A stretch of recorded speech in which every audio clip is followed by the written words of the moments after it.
চেন্নাই ভেঙে পড়েছেন, আপনারা লক্ষ্য করতেছেন।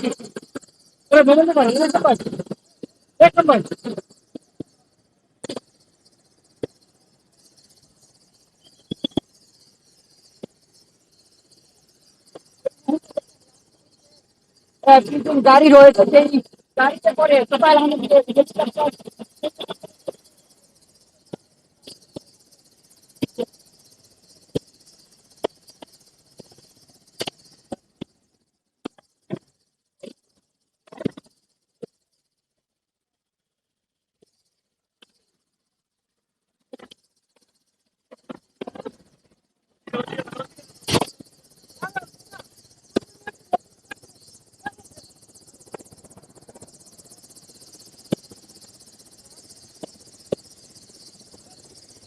হ্যাঁ হ্যাঁ, শুনতে পাচ্ছি, ফিট দাও, ফিট দাও। হ্যাঁ হ্যাঁ, ফিট দাও, ফিট দাও, ফিট দাও, ফিট দাও।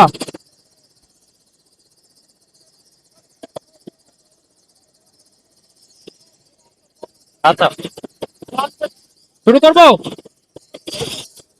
শুরু করবো, শুরু করবো।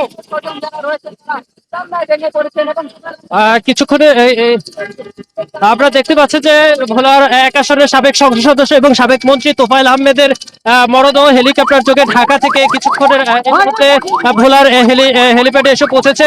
এই কিছুক্ষণের পরেই কিন্তু এই হেলিপোর্ট থেকে ভোলার যে সরকারি স্কুল মাঠ রয়েছে, জানাজা স্থান, সেখানে কিন্তু নিয়ে যাওয়া হবে। এখানে কিন্তু তার নেতাকর্মীরা এবং যে পরিবারের স্বজন রয়েছে তারা কিন্তু এখানে এক নজর দেখার জন্য কিন্তু উচ্ছ্বসিত অবস্থা রয়েছে। কিন্তু তার যে নেতাকর্মীরা কান্নায় কান্নায় ভেঙে পড়েছেন বলে আমরা দেখতে পেয়েছি। কিছুক্ষণ আগেই কিন্তু কত 2 থেকে 3 মিনিটের মধ্যে কিন্তু ভোলার হেলিপ্যাডে কিন্তু এই তোফায়েল আহমেদকে বহন করা একটি হেলিকপ্টার এসেছে এবং সেখান থেকে লাশবাহী গাড়িতে কিন্তু তোফায়েল আহমেদকে ভোলার যে সরকারি স্কুল মাঠ রয়েছে সেখানে জানাজা স্থানে কিন্তু নিয়ে যাওয়ার জন্য একটি ফ্রিজিং যে লাশবাহী গাড়ি রয়েছে তাতে নেওয়া হচ্ছে বলে কিন্তু আমরা দেখতে পাচ্ছি। এরপরে কিন্তু দুপুর 2টে নাগাদ সেখানে জানাজা নামাজ অনুষ্ঠিত হওয়ার কথা রয়েছে।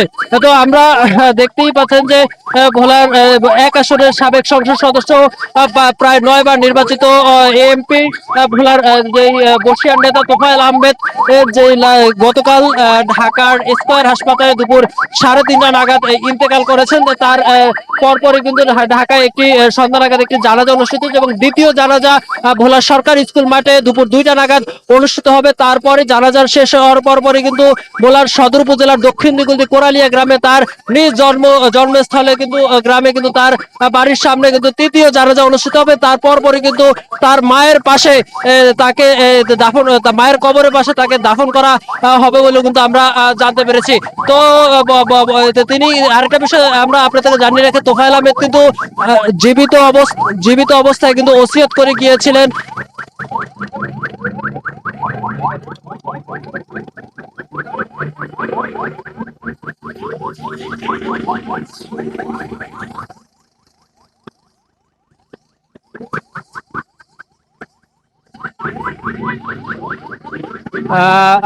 আপনাকে আপনাদেরকে আরেকটা বিষয় জানিয়ে রাখি, ভোলার যে এক আসনের সাবেক সংসদ সদস্য এবং সাবেক মন্ত্রী তোফায়েল আহমেদ, তার মরদেহ কিছুক্ষণ আগেই কিন্তু ভোলার যে হেলিপ্যাড রয়েছে হেলিপ্যাডে অবতরণ করেছে। তারপরে কিন্তু একটি লাশবাহী ফ্রিজিং গাড়িতে কিন্তু তাকে যে জানাজার স্থান রয়েছে ভোলার সরকারি স্কুল মাঠ, সেই উদ্দেশ্যে নিয়ে যাচ্ছে। যাওয়ার পথে কিন্তু যে ভোলার যেই নেতাকর্মীরা রয়েছে, তার পরিবারের স্বজন রয়েছে, সেখানে কিন্তু এক নজর দেখার জন্য কিন্তু হাজারো নেতাকর্মী এবং পরিবারের স্বজন কিন্তু এখানে উচ্ছ্বসিত অবস্থা রয়েছে। আমরা দেখেছি সকাল থেকেই ভোলার যে হেলিপোর্টে কিন্তু হাজারো নেতাকর্মী কিন্তু এখানে রয়েছে বলে কিন্তু আমরা দেখেছি। এখানে আইন শৃঙ্খলা বাহিনীরও কিন্তু সদস্য কিন্তু মোতায়েন রয়েছে। কোন রকম বিশৃঙ্খলা এড়াতে কিন্তু সেই কঠোর পদক্ষেপ কিন্তু গ্রহণ করা হয়েছে। এই আমার সামনেই কিন্তু দেখতে পাচ্ছেন একটি লাশবাহী গাড়িতে তোফায়েল আহমেদকে ভোলার যে সরকারি স্কুল মাঠ রয়েছে সেখানে দুপুর 2টা নাগাদ জানাজার কথা রয়েছে, সেই উদ্দেশ্যে কিন্তু তাকে নিয়ে যাওয়া হচ্ছে।